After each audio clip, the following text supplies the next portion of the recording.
Very good morning to all of you. कैसे हैं class tenth? आज क्लास टेंथ हम आपके साथ directorate of education DNCT of Delhi की 16 जुलाई की वर्कशीट नंबर 6 कंप्लीट करेंगे मैथमेटिक्स सब्जेक्ट में।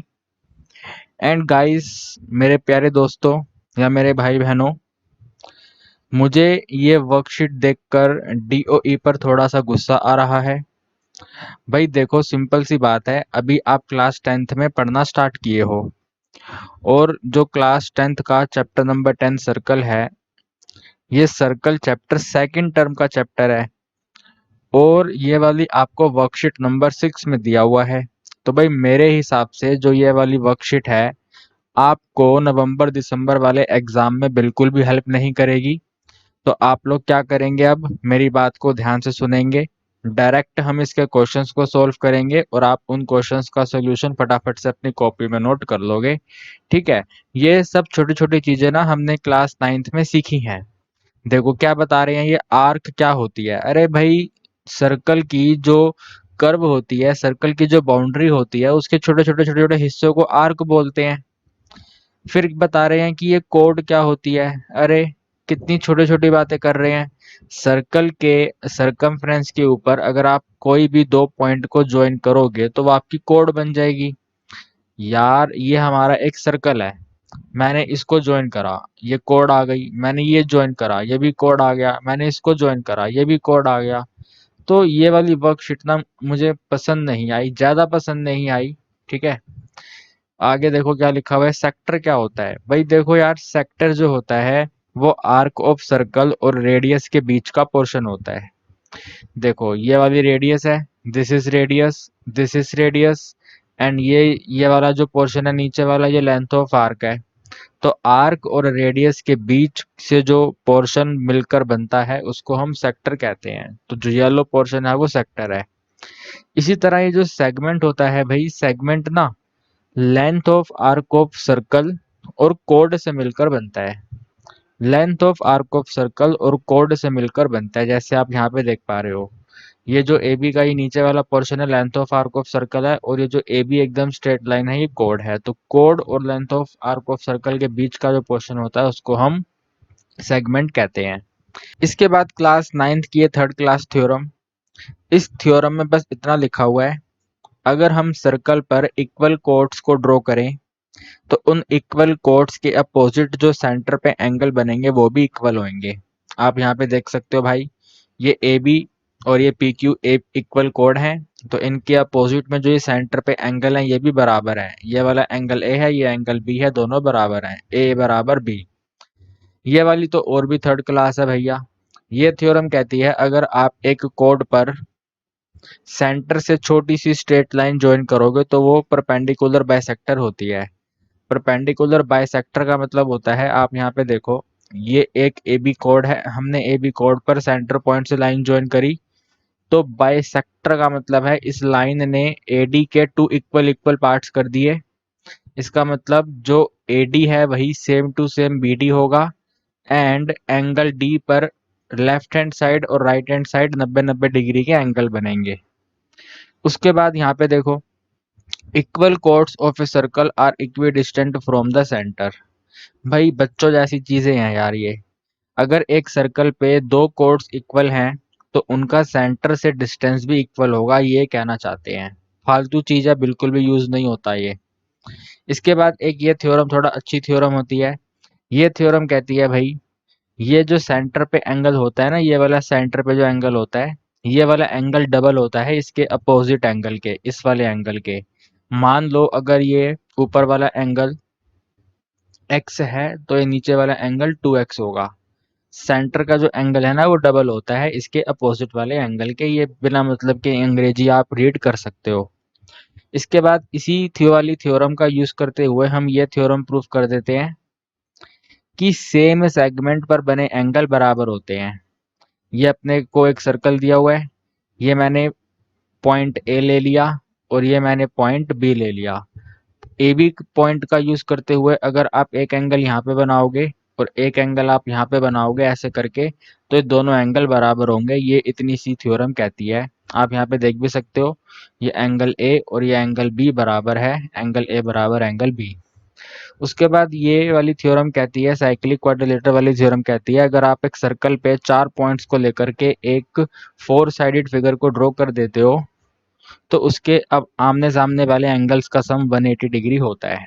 और इसके अंदर ज़्यादा गहराई में जाने की नीड नहीं है। पहला क्वेश्चन कहता है the longest code of circle. भाई सर्कल का लॉन्गेस्ट कोड क्या होता है? डायमीटर होता है। ठीक है, सर्कल का लॉन्गेस्ट कोड क्या होता है? डायमीटर होता है। Dash is the region between code और आर्क। भाई देखो ये अपना सर्कल है, ये मैंने एक कोड ड्रॉ कर दी, ये लेंथ ऑफ आर्क है और ये कोड है। कोड और लेंथ ऑफ आर्क के बीच के हिस्से को कहते हैं सेगमेंट। तो यहाँ पे आ जाएगा सेगमेंट। ठीक है, थर्ड में लिखा हुआ है सेक्टर ऑफ सर्कल का डेफिनेशन। सेक्टर का डेफिनेशन होता है भैया radius and length of arc के सर्कल के बीच का हिस्सा। तो रेडियस तो यहाँ पे दिया हुआ है, यहाँ पे आ जाएगा length of arc of circle. ठीक है, length of arc of circle, length of arc of the circle. तो यहाँ पे बस लेंथ ऑफ आर्क आना है। क्वेश्चन नंबर 4 कह रहा है इन द गिवन फिगर, ये वाली आपको फिगर फोकस करनी है। बी ओ सी एक डायमीटर है, बहुत अच्छी बात है। अगर बी ओ सी डायमीटर है तो इसके सामने जो ये वाला एंगल ए है ना, ये 90 डिग्री का है क्योंकि ये एक सेमी सर्कल है। अब आगे लिखा हुआ है ए बी और ए सी बराबर है। यार आप मुझे एक बात बताओ, you will all please tell me one thing. अगर इस डायग्राम में ये ए बी और ए सी बराबर है, मैं नहीं कह रहा, ये क्वेश्चन कह रहा है, ठीक है, ए बी और ए सी बराबर है। अगर ए बी और ए सी बराबर है यानी कि इसके आमने सामने वाले एंगल भी बराबर हैं। और अगर आमने सामने वाले एंगल बराबर हैं तो आप मान लो वो दोनों एक्स हैं। ठीक है, एक 90 है और बाकी दोनों एक्स हैं। तो आप यहाँ पे लिखो एक्स प्लस 90 जमा एक्स बराबर 180, ट्रायंगल प्रॉपर्टी। एक्स में एक्स जोड़ेंगे तो 2x आ जाएगा, 90 यहाँ जाके माइनस होगा तो 180 में माइनस 90 करेंगे 90 आएगा, 2 पे 90 को काटेंगे तो हमारा 45 आंसर आएगा, यानी कि ए बी सी का वैल्यू 45 है। क्वेश्चन खत्म हो गया। ये लुल लेवल वाले क्वेश्चन है, बच्चे लेवल वाले क्वेश्चन है, पता नहीं क्लास 10th में क्यों दे रखे हैं। फिफ्थ क्वेश्चन कह रहा है कि ए बी और सी डी कॉन्ग्रुएंट सर्कल है। ए बी और सी डी कॉन्ग्रुएंट सर्कल की क्या है, कोट्स हैं और ये सेंटर पे इक्वल एंगल बना रही हैं। अरे भैया अगर सेंटर पे इक्वल एंगल बन रहा है इसका मतलब कोट्स आपस में बराबर हैं। छठे क्वेश्चन में सिंपल सी बात लिखी है, ए बी और C D two equal chords हैं सर्कल पर जिसका सेंटर ओ है। ये डायग्राम आप यहाँ पे देख पा रहे हो। ए ओ बी 180 है, ए ओ बी ये वाला जो एंगल है ये आपको 180 दिया हुआ है, आपको एंगल सी ओ डी का वैल्यू बताना है। तो यार एक सिंपल सी बात है, अगर हमारी ए बी और सी डी दोनों बराबर कोड हैं, देखो जरा मैं इसको बड़ा कर देता हूँ थोड़ा सा। यस, ये वाली जो ए बी कोड है और ये वाली जो सी डी कोड है, अगर ये दोनों इक्वल कोड हैं इसका मतलब जो सेंटर पे इनके द्वारा एंगल बनेगा वो भी बराबर होगा। अभी हमने थ्योरम में देखा था कि इक्वल कोड्स जो होती हैं वो सर्कल के सेंटर पे इक्वल एंगल बनाती हैं। प्लीज आप लोग ना यहाँ पे ऐसा मत देखना कि सर वर्टिकली अपोजिट एंगल से जो एंगल सी ओ डी है वो हमारा 80 डिग्री हो जाएगा। नहीं, वर्टिकली अपोजिट एंगल तो इसके अंदर अप्लाई ही नहीं होगा, हम इसके अंदर कोड प्रॉपर्टी का यूज करेंगे। कोड प्रॉपर्टी के अकॉर्डिंग जो हमारा एंगल सी ओ डी है वो 80 डिग्री हो जाएगा, यानी कि इस वाले फिलिंग द ब्लैंक्स का भी जो आंसर बनेगा वो हमारा 80 डिग्री बनेगा। तो भाई आज की वर्कशीट के अंदर आप देख सकते हैं टोटल 6 क्वेश्चन थे, बच्चे लेवल वाली वर्कशीट है। अगर ये वर्कशीट आज ना भी होती तब भी कोई फर्क नहीं पड़ता किसी को। तो प्लीज डीओई अगर आप हमारी बात सुन रहे हो तो इस तरह की बच्चे लेवल वाली वर्कशीट क्लास 10th के बच्चों को मत दो, थोड़ा सा लेवल इन बच्चों का इंक्रीज करो प्लीज, मेरी आपसे रिक्वेस्ट है। लेवल बच्चों का थोड़ा सा इंक्रीज होना चाहिए। क्लास 10th में अगर आप ये इस तरह के क्वेश्चन कराएंगे तो सर बिल्कुल भी इनका फ्यूचर सिक्योर नहीं हो पाएगा। तो प्लीज सर थोड़ा सा सही वर्कशीट दिया करो एंड इनकी worksheet according to new syllabus, ठीक है, अकॉर्डिंग टू न्यू सिलेबस, और साथ में एनसीईआरटी या फिर आप किसी एक बुक को फॉलो करते हुए बनाइए। ऐसा मत करिए पहले चैप्टर 10 है फिर चैप्टर 3 है फिर चैप्टर 5 है फिर चैप्टर 15 है, ऐसा नहीं, एकदम फ्लो में बनाइए, चैप्टर 1 2 3 4 5 ऐसा करके बनाइए तो बेटर होगा। एंड गाइस अगर आपको ये वाला वीडियो अच्छा लगा है तो हमारे चैनल को एंड गाइज, आपको अगर ये वीडियो हमारा अच्छा लगा है तो भाई शेयर कर दो अपने दोस्तों के साथ, अपने फ्रेंड्स ग्रुप में इस वीडियो को शेयर कर दो। उनको भी फटाफट से बता दो भैया सॉल्यूशन आ गए हैं, वर्कशीट के कॉपी में नोट करना है। कॉपी में ना आपको ये पूरे के पूरे फिलिंग द ब्लैंक्स नोट करने हैं, ठीक है? फटाफट से नोट कर लो। एंड आज के लिए इतना ही। आपसे मुलाकात करेंगे मंडे को, नई वर्कशीट का सॉल्यूशन आपके साथ डिस्कस करेंगे।